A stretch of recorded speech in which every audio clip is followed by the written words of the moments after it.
What is up, everyone? Welcome to another edition of the Superdraft lineup breakdown. I don't know. I still haven't figured out a name, but essentially we're going to be giving you picks, strategies, stuff like that from Superdraft. If you haven't signed up for it yet, make a bad life choices. Sign up using promo code Grinders. Get a free $50 just instant cash plus a deposit bonus. Up to 50%, up to $500. Yeah, just throw money in there, and they're basically just giving free money to you to play over there. And not only they're giving you free money in that way, they're running a raffle.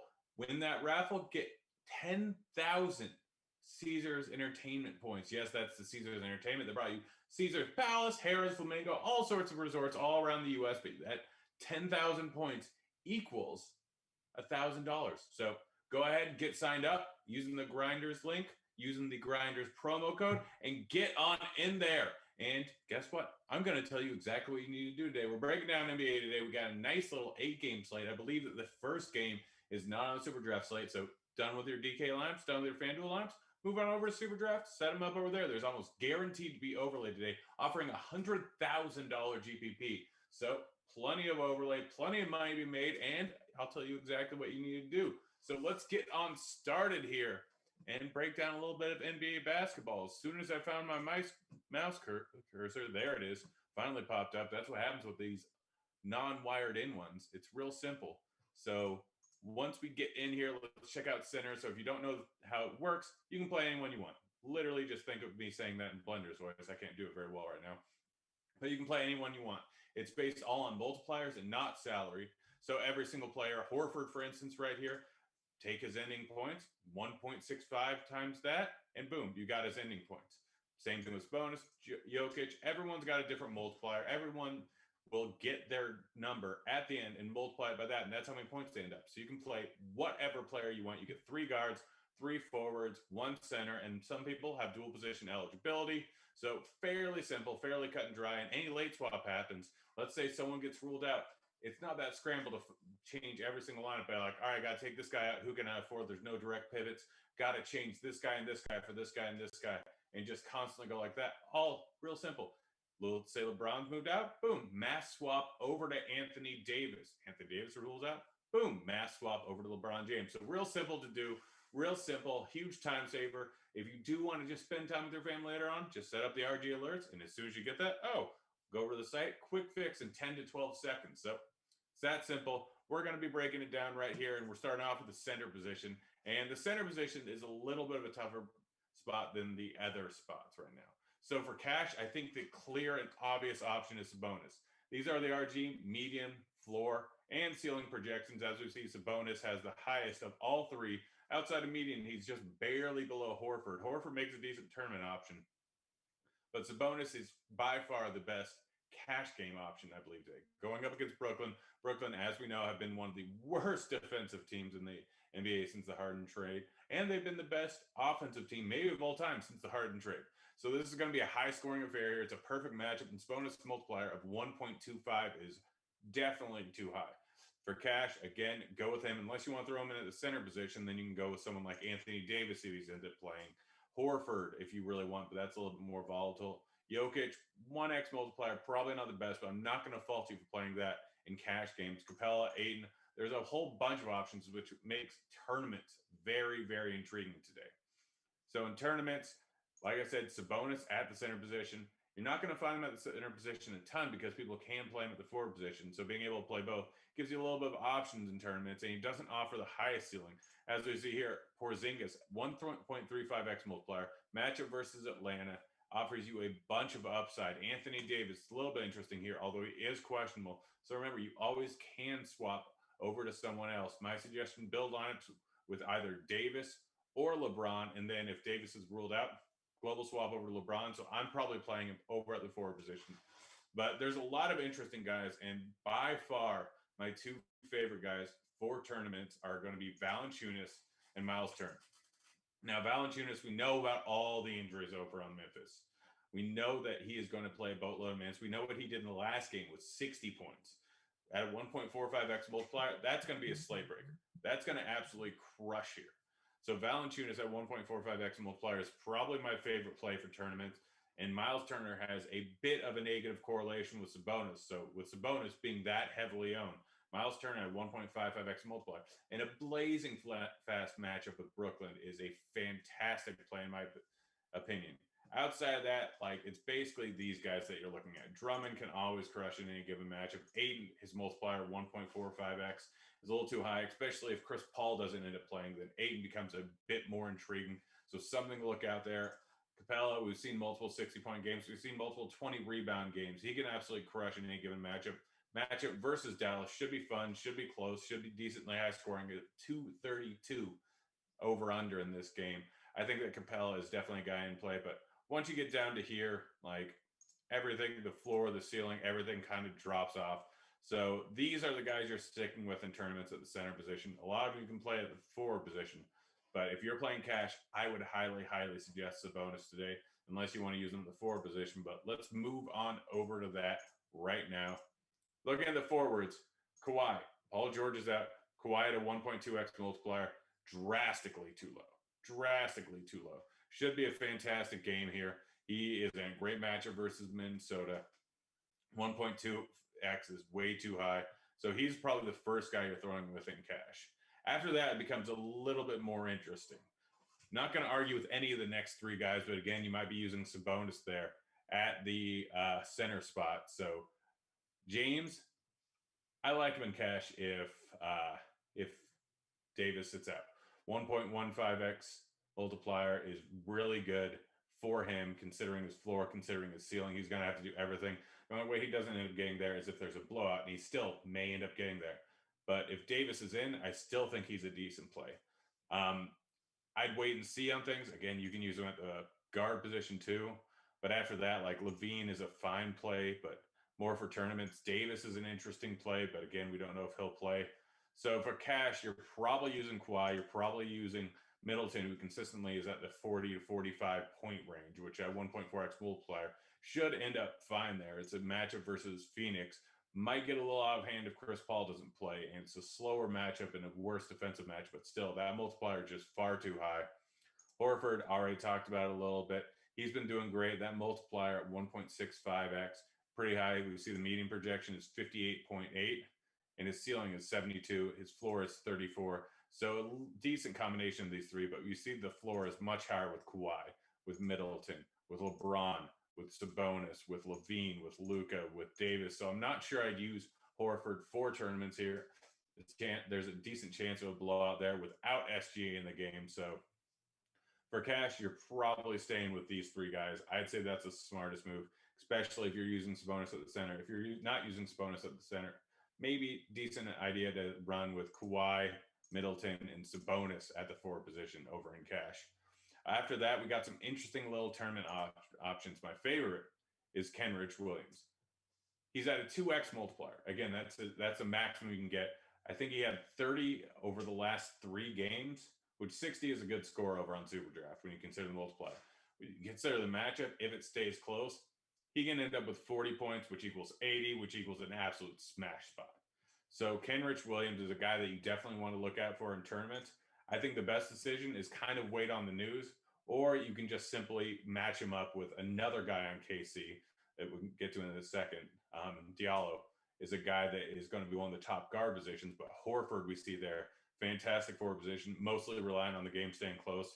LeBron and Davis, if he ends up playing on the other side, both guys that will be important. So the best way to use Kenrich Williams, you don't necessarily need to stack over on Superdraft, but when it's a spot where it's very, very important that the game stays close, that's where you end up stacking. So I'm going to have a whole bunch of OKC Lakers stacks using Davis, LeBron, Kenrich, Diallo, and Horford, and maybe Kuzma, depending on Davis is out. But some sort of combination like that over on Superdraft can be really important. If the game goes to overtime, boom, you're absolutely crushing, especially with the high multipliers on OKC. If the game just stays close, ends in regulation, you're still in good shape because there are certain guys that are going to be getting run throughout the course of the entire game. So Kenrich is a guy that's definitely in play in tournaments. I'm largely probably just fading Giannis. Like 1x multiplier, when you see the other guys on the slate, when you see the nice pricing here, you don't really want to go with it. A guy like Porzingis, Zion, Hayward, Basley, like all these guys can end up with a way higher ceiling. We look at the ceiling here.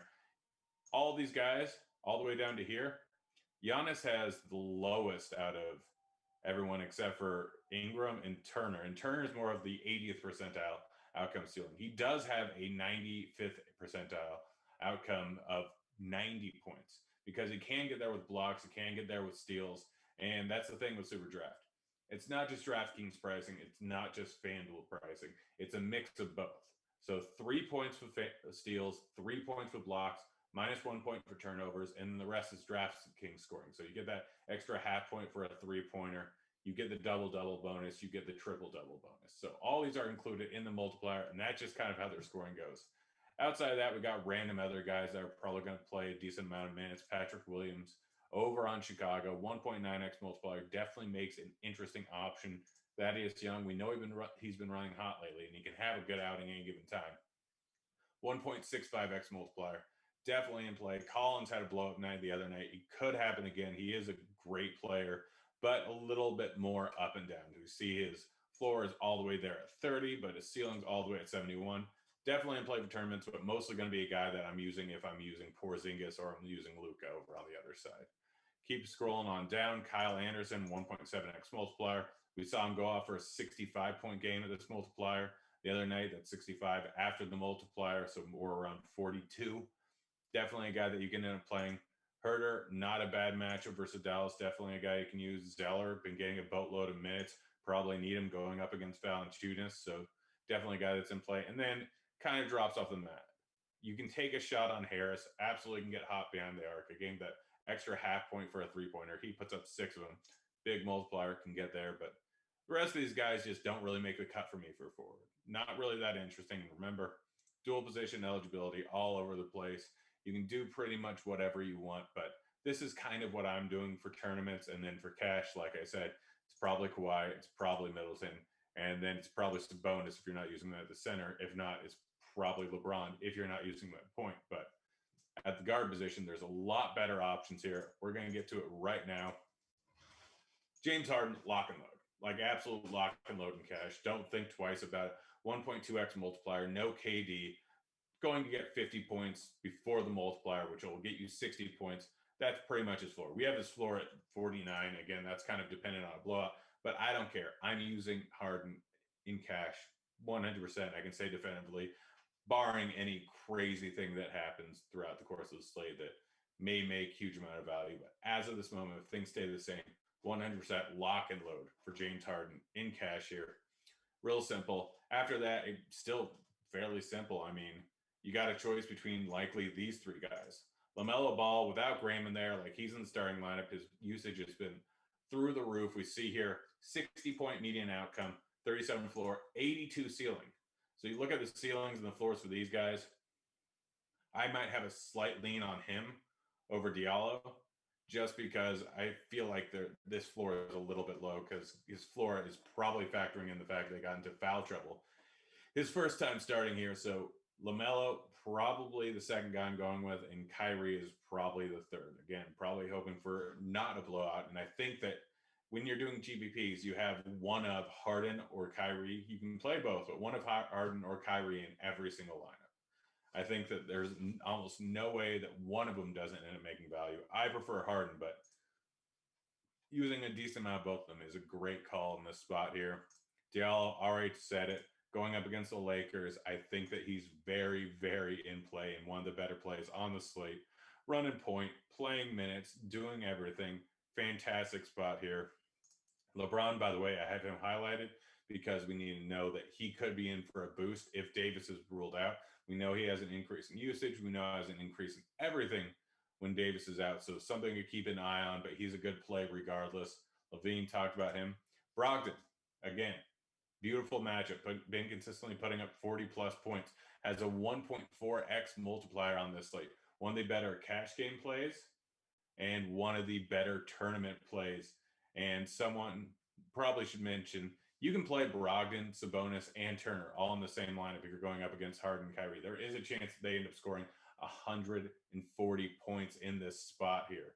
And I'm talking about the team scoring 140 points. We saw it with Washington, granted, drastically better matchup.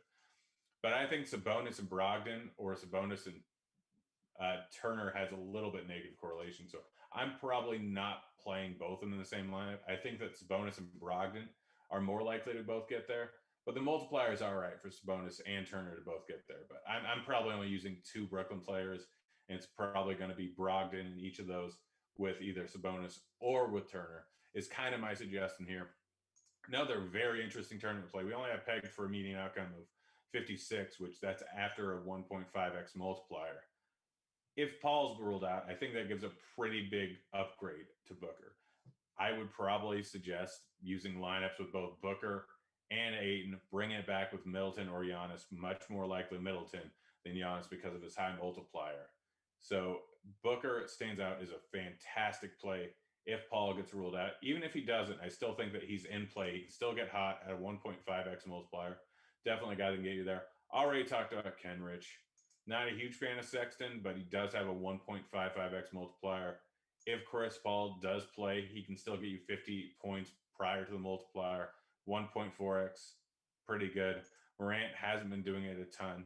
Reggie Jackson is interesting at 1.85 because without Paul, he still should be in there for his normal amount of minutes and can get it done. D'Angelo Russell, currently questionable. If he does end up playing, I'm never going to argue with playing him. He does have a sky-high ceiling, but his floor is not great, and more than likely, he's going to kill you half the time. With this many good plays on this slate, I don't know if I'll end up getting to him. Just doesn't seem like it is fully worth it for me. But Russell is definitely a guy that you can end up playing. Garland, always fine, always high ceiling at this multiplier. Valentine, probably going to get a ton of minutes, worth it in tournaments. Lonzo, always a big ceiling. Same thing with Jamal. So in this range here, you kind of just have the tournament plays. Like all these guys, you're going to stay away from in cash. In the smaller field tournaments, those are the tournaments that are like 10 people, 30 people, 80 people. I would probably stay away from these guys. If you throw a one in, that's not a big deal. Again, they can end up getting there, but I'm mostly staying in these real high ceiling, real high floor, real high median outputs. But down here, you can definitely get into in the tournament range, especially with their 100K tournament, which is 7,000 entries. Not terribly top heavy. It's 20% up to the top, not the flattest payout structure, but these guys can definitely help you, especially if you have some have a player bust or something and you have some room to make up towards the end of the night. You can end up throwing in one of these guys, swapping onto one of these guys. I can't remember the schedule off the top of my head, but I know that some of these games start a little bit later. But that's basically where we're at with tournaments. Rolling down like Beasley, maybe in play if Russell's ruled out. 1.5x multiplier is a little lower than I would want, but definitely getting it done. Obviously talked about Harris. Dort is a guy that I would consider throwing into tournaments. He does have a decent ceiling. Even though he's ceiling, it's probably a little bit higher than that in his 90th percentile outcome because there's a chance that he takes over. So don't mind that. Looking the rest of the way through this, not a ton that I really like. I'm probably staying away from all these guys here. So again, this is just using the RG projections. They're going to change throughout the day based on what happens. So just keep that in mind. Be aware of changes here. We're currently working on getting this up in Lineup HQ, getting Superdraft on there. So it'll make it real simple to make all these lineups, mass multi-enter. Should be coming along the way at some point in the future here. But yeah, that's basically the site. Again, if you haven't signed up yet, use the promo code Grinders. It's the best deposit bonus out there in the industry right now. Like I said, $50 free immediately, plus a 50% deposit bonus up to $500. And you get entered in a raffle. And guess what? You're getting that deposit bonus on top of the already overlay. Last night, there wasn't a ton. I think it was about a 7 to 8% overlay, which is still the best rate you're paying in the entire industry because it's negative. Tonight, there should be more overlay because, again, pop the GPP up from 75K to 100K. So I'm projecting 10 to 15 to 20% overlay. Could possibly even be more. You never really know on any given night. It's kind of tough to judge, but I have a fairly good feeling about this because I've been chasing overlay since the day I started in this industry. So be on the lookout. If you want, you can have your CSV ready to go, put in your lineups, and then pop it in there as soon as you see that, all right, there's for sure going to be overlay because guess what? There is regardless. So something to keep in mind for. And guys, if you have any questions, any comments, anything you want to see in this video in the future, we're going to be running them probably around 3 times a week, getting you ready for all the slates for NBA. So if you have any questions, comments, anything you want to see added, just go ahead and throw it in the section or ask me on Twitter over at Neiffer07 is my Twitter handle, and I'll try and get back to you. But yeah, that's basically the slate. I'll be throwing in a whole bunch of entries. I'll be right in there, so you can either see me at the top or the bottom of the leaderboard. Who knows? Didn't turn out great for me last night, but that was mostly because of top-heavy play. I barely lost any money, which is always a good night with top-heavy GBPs. So it's been fun, guys. Good luck on Superdraft tonight. Get signed up. Promo code Grinders. I'm out of here. See you, kids.